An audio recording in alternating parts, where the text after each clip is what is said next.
What's up, YouTube? Welcome back to the channel, saying Hypertrophy. So lately, everyone's been talking about the science-based fitness, science-based lifting, science-based workout programming. So I figured, I'll make a video on it too, maybe hop in the algorithm and take off a little bit. So the science-based fitness community, I guess lately they've been under attack. I don't know. The evidence-based community, they're always talking about the research behind the science of lifting, of hypertrophy. The recent studies show that length and partials are good. And the recent studies show that length and partials are bad now. And now the newest meta-analysis shows that there's no difference at all. So what can we take away from this on a practical level? Science is good, right? Science can be a tool, but don't let it dictate your fucking life, right?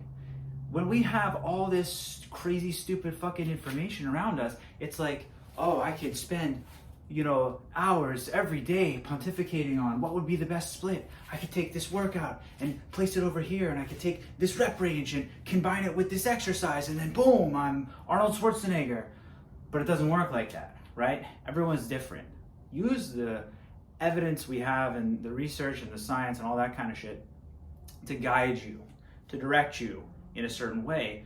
But at the end of the day, you have to try things for yourself. It's trial and error. And the best program is going to be one that you like, that you can adhere to, and that works well for your body. Now, if you spend most of your time just worrying about what's the newest thing and what's this influencer saying and what's my favorite YouTube personality talking about today, you're going to have the program hopping curse. And I personally had the program hopping curse early on in my lifting career, and then it resurfaced itself later on in my fitness career, which I guess would be like a couple months ago. I just constantly was going from one program to another program based on what my favorite YouTuber, my favorite Instagram fitness person was doing, and the lack of consistency causes a terrible decrease in your gains, in your strength, in everything. Everything that we want suffers when you just program hop and go from one to the next. Then after a while I said, fuck this, I'm gonna make my own programs. So I started to make my own program. I got good at programming and I started building my own programs out. So what did I do? I built a full body split, an upper lower split, a torso limb split, a push pull leg split, an upper lower push pull leg split. And every couple of weeks I'd hop from one of my own programs to another one of my own programs. And that was stunning my gains too, right? I couldn't make any meaningful strength gains. I couldn't make any meaningful muscle gains because I was going from one program to the next. So what is the key here? The key is consistency. The key is trying things for yourself. Things to avoid, shiny object syndrome, program hopping, paralysis by analysis. If you spend all of your time just worrying about what's the newest study, what's the meta-analysis say about, biceps, should I do incline dumbbell curls, or should I do Bayesian cable curls, or should I do, close grip preacher curls? Doesn't matter. Pick 2 to 4 exercises for each body part that you like, that you respond well to, and do them 2 exercises on one workout, 2 exercises on the next. Even simpler for you. Pick 3 exercises. Do them 2 exercises on one workout day, 1 exercise on the other. Easy. So chest, bench, incline, flies. Do bench and flies on your first chest day of the week. Do incline on your second chest day of the week. And of course, you're not going to be doing just chest. You're going to be grouping these muscles together. And if you want to discuss, programming, different types of splits, and the way that we sort of organize these things, I'm planning to make videos on all of that, so don't worry, I got you.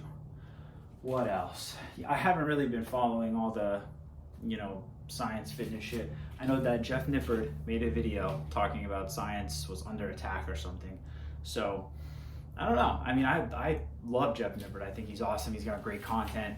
But I do think that a lot of people get too wrapped up in the science shit.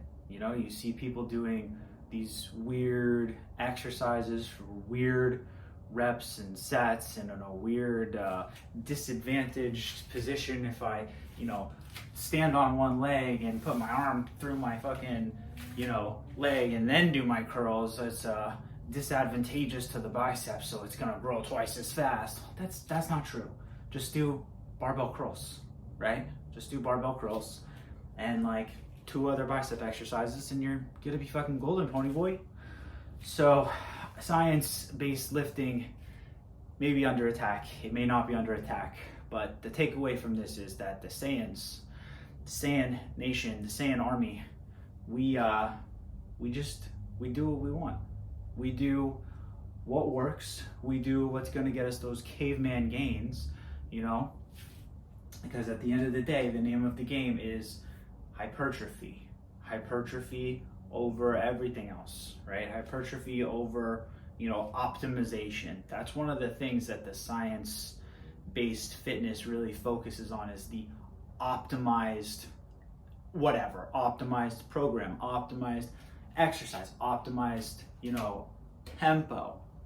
Doesn't really matter, because in theory, something can be perfect, but in practice, it totally falls short.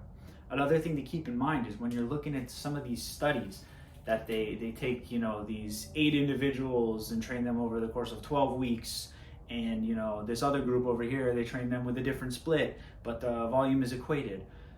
First off, when you have a study, you're going to have flaws. So you can extrapolate, you can cherry pick and take whatever you want from studies and make it look really good. So what you need to do as an educated barbarian is look into the studies, if you care that much. If not, who cares? But look into the studies and see what the problems were, what the biases were, and what the downfalls were. So in a lot of these programs, a lot of these studies, they're doing 8 to 12 weeks. Well, how can you really extrapolate that over a meaningful amount of time if you're only going to do this specific workout routine, this specific rep range, this specific diet, whatever, for 8 weeks? That's nothing in the long run. You need a study over the course of months, over the course of years. And where do we get that? We get that really well through anecdotal evidence. So people who have been doing this for years and years, like it's a cliche, but listen to the big guy at the gym. A lot of times you don't want to take advice as a natural from someone who's on steroids, but whatever. But listen to the people who've done it before, who know what they're talking about, because that's ultimately a lifetime worth of knowledge rather than an 8 to 12 week study with 8 individuals who maybe were untrained. That's another thing. They study these guys who are untrained, and it's like you could throw dog shit at the wall and you're going to grow at that point in your journey. So science-based fitness is under attack. Who knows? Take out your microscope and figure it out for yourself. But it's not always a good thing to trust the science. And in this case, you want to get those caveman unga bunga gains, Super Saiyan style. We got to just do the hard shit that works. The hard shit that you don't want to do. You don't want to do bent over barbell row for 3 sets of, 5 to 8 with heavy weight because it's hard. What you want to do, what you want to hear is if you do unilateral cable pull downs for 15 to 20 sets with 3 RIR, you're going to get just as good gains, and you lengthen partial it and da-da-da. And it's like, no, you for sure will not, That's just how it is. People don't want to hear that. I fucking hate squats, but I want to grow my legs, so I'm doing more squats. That's it. So drop a comment. Tell me what you think about the science-based fitness community, and is science the way to go when programming, or should it be through trial and error? Should it be through your own experience, what you've tried, what has worked for you? Or should you just say, fuck it, I'm gonna listen to my favorite influencer, I'm gonna listen to my favorite celebrity trainer and figure it out through them? Because all are valid. I'm not discounting that. I want to hear your opinions since I've shared mine. And yeah, we'll see what unfolds if science-based fitness can take a little break, or if science-based fitness will continue to be attacked. Either way, peace out.